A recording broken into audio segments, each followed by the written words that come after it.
आप देख रहे हैं 2025 में रिलीज हुई नई आपदा थ्रिलर फिल्म इटर्नल डिस्टेंस। एक आदमी जो सुरक्षात्मक कपड़े पहने हुए है बर्फीली तूफानी जमीन पर चल रहा है। चारों तरफ नजर डालते ही दिखाई देता है चारों ओर जमी हुई लाशें हैं। एक रहस्यमयी बर्फीले तूफान ने पूरी दुनिया की आधे से ज्यादा आबादी को मिटा दिया है और यह तो बस पृथ्वी पर एक रहस्यमयी जाति के पहले हमले की शुरुआत थी। जो लोग बच गए हैं उन्हें अब और भी भयावह चुनौतियों का सामना करना होगा। कुछ लड़कियां नाव में सवार होकर समंदर में छुट्टियां मना रही थीं। जैसे ही उन्होंने जश्न मनाने के लिए जाम उठाया, अचानक पीछे की समुद्री लकीर अंधेरे में डूब गई और फिर आकाश से एक हरी रोशनी तेजी से नीचे गिरने लगी। लड़कियां इससे पहले कभी ऐसे दृश्य नहीं देखी थीं। वो हैरान थीं कि सामने क्या आ रहा है। तभी अचानक समुद्र की लहरें तेज हो गईं। उनमें से एक लड़की जहाज चलाने दौड़ी, लेकिन पाया कि सभी इलेक्ट्रॉनिक उपकरण फेल हो चुके थे। तभी बाहर की दो साथी लड़कियां अचानक जमीन पर गिर पड़ी। बच गई लड़की डर के मारे कांपने लगी। वो खिड़की से देखती है, एक बर्फ का टुकड़ा आसमान से नीचे गिरता है। दृश्य बदलता है। अर्जेंटीना के एक शहर में लोग बिजली विभाग के खिलाफ सड़कों पर उतर आए हैं। बिजली 3 दिन से बंद है और लोग अब बेहद गुस्से में हैं। पुलिस भी कुछ नहीं कर पा रही, सिर्फ ट्रैफिक को मोड़ रही है। गाड़ी में बैठे हुए जुआन सिर्फ मुस्कुराकर सिर हिलाते हैं। असल में वह अपने दोस्त की पार्टी में जा रहे थे, लेकिन अब रास्ता बदलना पड़ेगा। जब वो एक और चौराहे से गुजरते हैं तो देखते हैं बहुत सारी फायर ब्रिगेड की गाड़ियां जा रही हैं। इससे उन्हें कुछ अनहोनी की आशंका होती है। दोस्त के घर पहुंचने पर पता चलता है कि शहर की एक पावर सब स्टेशन में आग लग गई है। खास बात यह है कि वहां के पास एक एस्बेस्टस फैक्ट्री भी है और ये चीज जलने पर जहरीली गैस छोड़ती है। इसी वजह से इतनी सारी फायर ट्रक भेजी गई थी। अब जब उनका संदेह दूर हो गया तो जुआन अपने दोस्तों के साथ पोकर खेलने बैठ जाते हैं। टेबल पर चारों दोस्त 30 साल पुराने यार हैं, एक दूसरे को बहुत अच्छे से जानते हैं। सिर्फ वही नौजवान जो बीच में ग्रुप में शामिल हुआ था कुछ असहज लग रहा था। वह इधर उधर देखता फिर रहा था और उसे घर के मालिक का छुपा हुआ गैस मास्क भी मिल गया। जब सब दोस्त खेल में मस्त थे तभी अचानक ऊपर की लाइट बंद हो गई। किसी ने सोचा भी नहीं था कि यहाँ भी बिजली चली जाएगी। लेकिन इससे भी अजीब बात अभी बाकी थी। सभी लोगों के मोबाइल अपने आप बंद हो गए। बाहर से रह रहकर तेज धमाकों की आवाजें भी आ रही थीं। तभी घर की मालकिन नीचे भागती हुई आई। उसने खिड़की से देखा कि गैराज का चौकीदार जमीन पर गिर पड़ा है। मालिक बाहर जाकर देखने की तैयारी कर रहा था, लेकिन जुआन को कुछ अजीब लगा। खिड़की के बाहर सफेद कण तैर रहे थे। ऐसा लग रहा था जैसे बर्फ गिर रही हो, पर अभी तो गर्मी का मौसम है। मकान मालिक को अचानक याद आया हाल ही की एक खबर। कहीं यह उसी पावर स्टेशन की आग से फैला एस्बेस्टस की राख तो नहीं? शायद चौकीदार की मौत भी इसी जहरीले पदार्थ के कारण हुई हो। अब कोई भी बाहर जाकर मदद करने की हिम्मत नहीं जुटा पाया। तभी एक कार बेकाबू होकर रास्ते के किनारे टकरा गई। अब सभी के मन में अनहोनी की आशंका भर गई। वे अपने परिवार से बात करने की कोशिश करने लगे, मगर अफसोस सभी मोबाइल बंद थे। यहाँ तक कि लैंडलाइन भी काम नहीं कर रही थी। अच्छा हुआ कि मकान मालिक ने थोड़ी समझदारी दिखाई। उसने सबको कहा कि दरवाजे खिड़कियां अच्छे से बंद कर दो ताकि जहरीले कण अंदर न घुस पाए। जुआन ने हाथ खिड़की पर रखा। बाहर की ठंड सीधा उसकी हथेली को चीरती चली गई। वास्तव में बाहर बर्फ गिर रही थी। उन सब ने अपनी जिंदगी में ऐसा मौसम कभी नहीं देखा था। गर्मियों में बर्फ गिरना ही हैरानी की बात थी, लेकिन ये बर्फ जहरीली भी थी। सफेद बालों वाला बूढ़ा आदमी और भी ज्यादा घबरा गया। उसे अपने परिवार की चिंता सताने लगी। उसने एक जैकेट उठाई, सिर पर ओढ़ ली और सबकी मना करने के बावजूद वह बाहर निकल गया। सभी लोग खिड़की की ओर चिंता में देखने लगे और देखा कि वो बूढ़ा बस कुछ कदम ही चला था कि अचानक गिर पड़ा। जहरीली बर्फ की ताकत का सभी ने अपनी आंखों से अनुभव किया। अब सब पूरी तरह घबरा गए थे। काफी देर बाद जाकर वे इस आपदा को स्वीकार कर पाए। धीरे धीरे पूरा शहर सफेद झाड़ जैसी बर्फ में ढकता चला गया। इसमें कोई शक नहीं था कि जो लोग सड़कों पर घूम रहे थे वे सभी मारे गए। अचानक नीचे से लगातार खटखटाने की आवाज आने लगी। सब लोग तेल का दिया लेकर नीचे जांच करने गए। पता चला कि कोई दरवाजे के बाहर मदद की गुहार लगा रहा था। घर के मालिक ने बताया कि यह दरवाजा सीधे गैराज की ओर खुलता है, जिसका आमतौर पर इस्तेमाल नहीं होता। यहाँ तक कि चाबी भी नहीं मिल रही थी। सभी ने मिलकर विचार किया और आखिरकार फैसला हुआ कि ताला तोड़कर उस व्यक्ति को बचाया जाए। जो लड़की अंदर आई वह एक डिलीवरी गर्ल थी। उसकी साइकिल खराब हो गई थी और वह उसे गैराज में ठीक करके निकलने ही वाली थी। तभी उसने देखा कि गैराज का चौकीदार जहरीले गड्ढे में गिरा पड़ा है। जुआन ने ये सुना तो उसका मन कुछ बेचैन हो उठा। वह लकड़ी के दरवाजे से बाहर निकला और एक छोटी गली पार करके पार्किंग लॉट में पहुंचा। जुआन की कार ज्यादा दूर नहीं खड़ी थी, लेकिन कार की चाबी सुरक्षा कक्ष में रह गई थी। बीच में एक हिस्सा ऐसा था जहां छत टूटी हुई थी और वहां से बर्फ गिर रही थी। घर के मालिक ने उसे मना किया कि इतनी जोखिम मत उठाओ, लेकिन जुआन को उस डिलीवरी गर्ल की बात याद आई। उसने टोपी और रेनकोट पहन रखा था। इसका मतलब यह था कि जब तक बर्फ सीधे त्वचा से न टकराए तब तक खतरा नहीं है। जुआन भी अपने परिवार की चिंता कर रहा था, इसलिए उसने जोखिम लेने का फैसला किया। सभी के सहयोग से एक ट्रक को सुरक्षा कक्ष के दरवाजे तक धकेला गया। ड्राइविंग सीट पर बैठे जुआन ने एक लोहे की सीढ़ी बाहर निकाली। उसने प्लास्टिक बैग से अपना सिर ढका और सीढ़ी के सहारे सुरक्षा कक्ष में प्रवेश कर गया।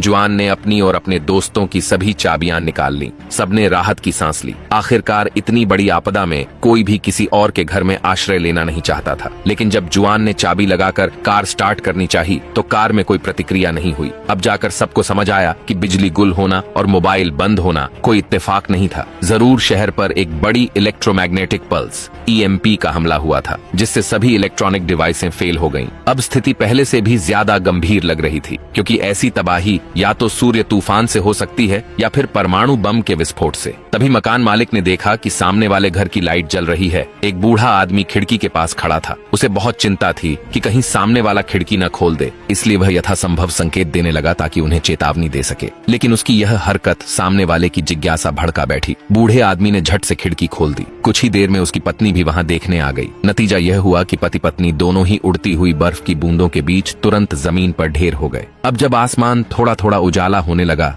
जुआन का चेहरा और ज्यादा गंभीर होता जा रहा था, क्योंकि उसकी बेटी को सुबह दौड़ने की आदत थी। ये सोचते ही जुआन ने तुरंत घर लौटने का निश्चय किया। उसके सारे दोस्त उसे मौत के मुंह में जाने नहीं देना चाहते थे, लेकिन जब उन्होंने जुआन का दृढ़ निश्चय देखा तो मकान मालिक ने उसे एक सुरक्षा सूट बनाने की ठानी। घर में पहले से ही वाटरप्रूफ सूट और गैस मास्क मौजूद थे। सबने मिलकर जल्दी जल्दी उसे पूरे उपकरण पहनाए, ये सुनिश्चित करते हुए कि उसकी 1 इंच त्वचा भी खुली न रह जाए। जुआन ने मास्क को पहनकर देखा। वह आसानी से सांस ले पा रहा था, इसलिए वह बैग टांगा और बाहर की ओर बढ़ गया। सभी लोगों की उम्मीद भरी निगाहों के बीच जुआन ने गहरी सांस ली और बर्फ से ढकी जमीन पर कदम रखा। बर्फ के फाहे धीरे धीरे आसमान से गिरते रहे, लेकिन ऐसा लगता था कि वे उस पर कोई असर नहीं कर रहे थे। लगता है यह खुद से बनाया गया सुरक्षा सूट वाकई प्रभावी था। बस सड़कों पर जो भयावह दृश्य थे उन्होंने जुआन की कल्पना से परे असर किया। वह लगभग हर एक कदम पर एक लाश देख रहा था। पूरा शहर मानो एक विशाल कब्रगाह में तब्दील हो चुका था। जुआन के भीतर से एक अजीब सा डर उठने लगा। कौन जाने इस आपदा में कितने लोगों ने अपनी जान गंवाई, क्योंकि यह बहुत ही अचानक आई थी। जो भी उस समय बाहर था उसे भागने का मौका तक नहीं मिला। हवा का तापमान लगातार गिरता जा रहा था। जुआन के शरीर में असहजता महसूस होने लगी। उसे लगातार ऐसा लग रहा था कि कोई पीछे से उसका पीछा कर रहा है। उसने थोड़ी देर दौड़ लगाई ताकि शरीर का तापमान बढ़ सके। तब जाकर वह ठंड की वजह से हो रही मानसिक भ्रांति से उबर पाया। जुआन ने नक्शा निकाला और शॉर्टकट से अपनी बेटी के घर की ओर जाने की तैयारी की। स्टेशन के पीछे के हॉल को पार करने के बाद वह रेलवे ट्रैक पर चलने लगा, लेकिन अगले ही पल सामने जो दृश्य था उससे जुआन के रोंगटे खड़े हो गए। एक ट्रेन पटरी के बीचों बीच रुकी हुई थी और उसके चारों ओर यात्रियों की लाशें पड़ी थीं। संभवतः जब ट्रेन स्टेशन पहुंचने ही वाली थी उसी समय यह जहरीली बर्फ गिरी होगी। जुआन दांत भींचते हुए आगे बढ़ता रहा। अचानक एक डिब्बे से कुछ आवाज आई। सोचा भी नहीं था कि अंदर कई जीवित लोग छिपे हुए थे। उन्होंने जब जुआन को पास आते देखा तो समझे कि शायद कोई दमकल कर्मी उन्हें बचाने आया है। आखिरकार वे लोग पिछले 6 घंटे से वहां फंसे हुए थे। ना तो उन्हें कुछ खाने को मिला, ना ही एक घूंट पानी नसीब हुआ। जुआन ने लाचारी में सिर हिलाया। वह अकेले दम पर इन सभी को बचा नहीं सकता था। वह बस अपना बैग खोला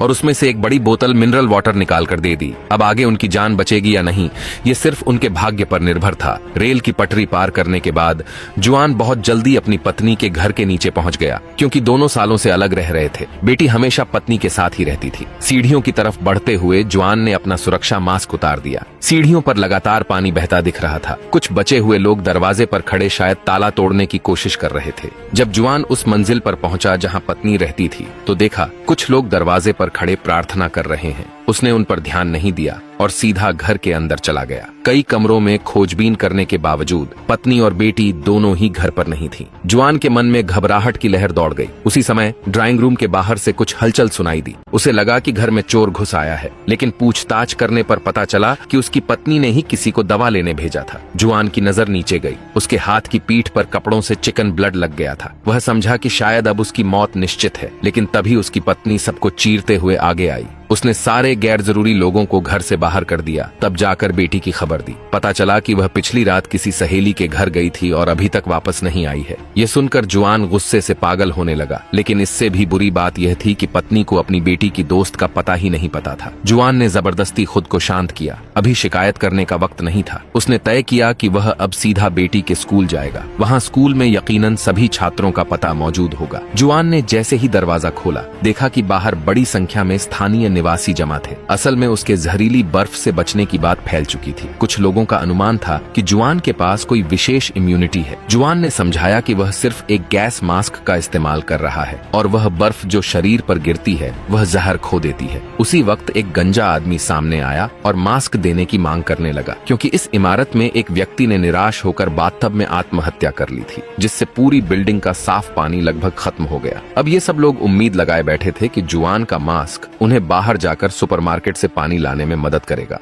जुआन ने झूठा वादा किया, लेकिन बैग से एक पिस्तौल निकाल ली। क्या मजाक है, वह तो इस मास्क की मदद से अपनी बेटी को ढूंढना चाहता है। मगर उसे क्या पता था कि वो गंजा आदमी भी कोई साधारण शख्स नहीं था। उसने न जाने कहां से एक पिस्तौल निकाल ली और नीचे की ओर ताबड़तोड़ फायरिंग शुरू कर दी। जुआन मजबूरन जवाबी हमला करता है। हालांकि दोनों का निशाना बेहद खराब था। फिर वह अपनी पत्नी को लेकर एक फ्लैट में घुस गया और दरवाजे को अलमारी से जाम कर दिया। जुआन ने पत्नी से कहा कि वह जलरोधक कपड़े खोजे। उसी वक्त बालकनी से नीचे की कार देखकर उसके दिमाग में एक योजना आई। जब पत्नी ने वाटरप्रूफ जैकेट पहन ली तो जुआन ने गैस मास्क उसके सिर पर पहना दिया। अब दो में से सिर्फ एक ही बच सकता था। जुआन ने पत्नी से कहा कि वह पहले जाकर बेटी को ढूंढे। पत्नी खिड़की से कूदकर सीधा कार की छत पर आ गिरी और सफलतापूर्वक बिल्डिंग से बाहर निकल गई। बिल्डिंग के बाहर वह गंजा आदमी अब भी अंदर आने की फिराक में था। जुआन बीच बीच में कुछ फायर करता, जिससे वे सब सिर भी न उठा पाते। मगर वह गंजा आदमी भी कम चालाक नहीं था। उसे अंदाजा हो गया कि जुआन की गोलियां खत्म हो चुकी हैं। तभी उसने भीड़ को साथ लेकर जबरदस्ती भीतर घुसना शुरू किया,